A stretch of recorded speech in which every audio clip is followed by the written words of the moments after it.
The Australian government has denied recruiting Indonesian military officers as spies. The denial has come as the Turnbull government tries to mend relations following Jakarta's shock suspension of military ties.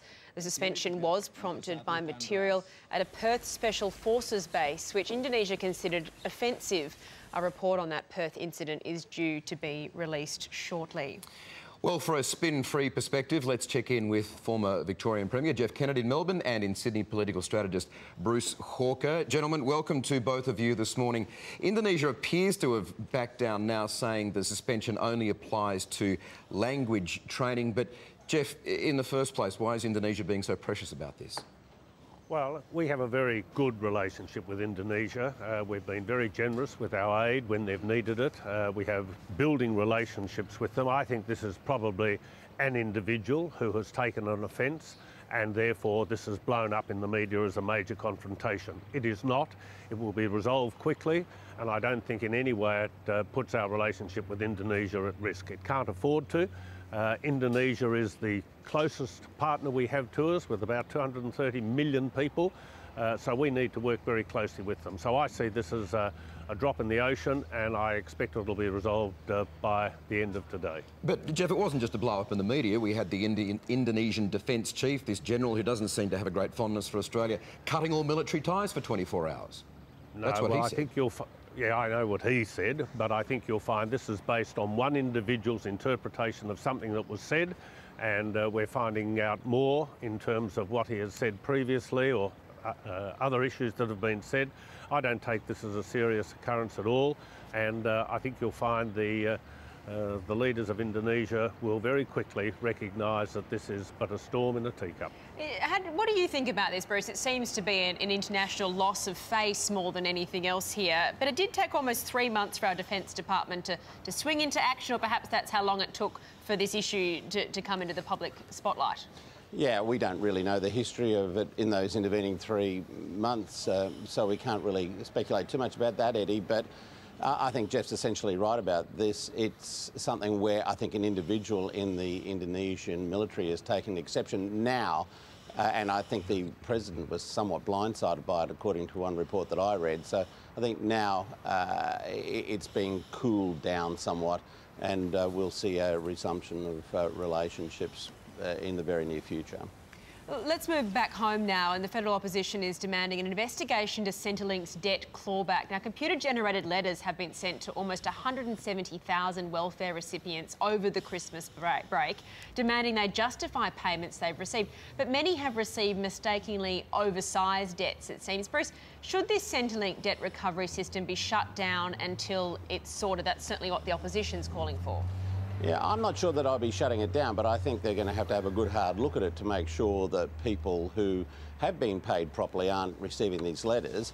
I think the government is entitled to claw back money that should be in government coffers rather than the hands of welfare recipients, but they have to do it carefully and not stress people out in the way in which apparently they've been doing over this Christmas period. I think it's a bit of a nightmare because you're going to find plenty of examples of people who have not been overpaid who have received these letters. Jeff, the government's got a right to try and claw back this $4.5 billion in debt recovery, though, doesn't it? Yes, absolutely. And let's be quite honest. If you're defrauding the Australian taxpayer, you deserve to be held to account.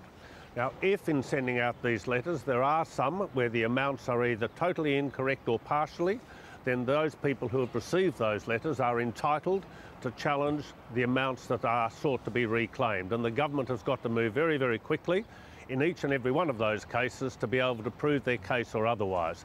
But we've got to stop this period of entitlement. We've got to stop this period when people believe they can rip off the government, forgetting that they're ripping off us. And for too long, not only has there been bad administration duplication, but sadly there are among our ranks people who see the government as simply a cow to be milked, and that has got to stop. And so therefore I very much support what Christian Porter is trying to do. The technology might not be perfect, but where it is not perfect, those individuals have every right to challenge the amounts claimed, and the government have to act quickly to prove up or to correct the amount, and or Christian remove Porter it has altogether. admitted that could be about 20% of people who've received letters, but they've already clawed back $300 million back to the taxpayer. Moving on now, reports this morning, Health Minister Sussan Ley charged taxpayers thousands for a trip to Queensland, during which she bought an investment property on the Gold Coast. The minister did also attend an official function in Brisbane during the trip. Jeff, you've been there. Can a minister mix business and pleasure during taxpayer-funded trips?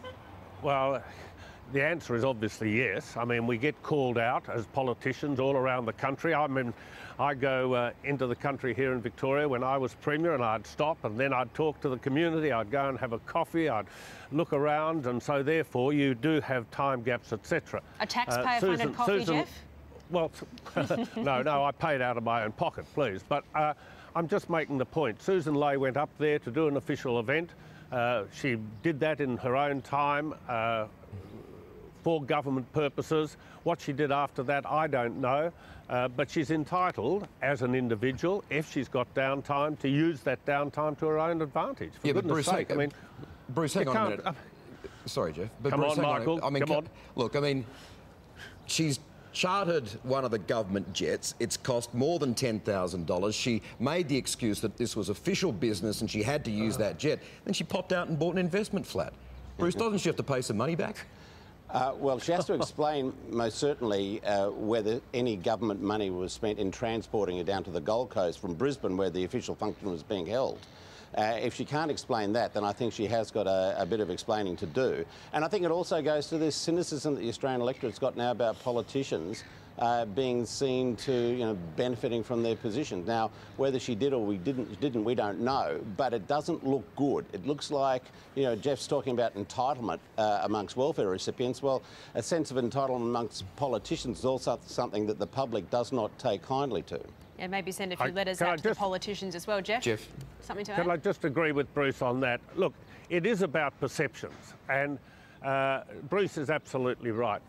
Some of these things, when they're identified, when they're given publicity, they don't look good, and therefore politicians have got to make sure that what they do not only is good, but looks good. And if it doesn't pass both those tests, then they should not be surprised if they're held to account. The reality of this situation, I don't know the details, but perception is how increasingly our lives are dictated to. That certainly is the case. We can agree to agree today. Agree to agree. Thank you very much, Bruce. Thank you, Jeff.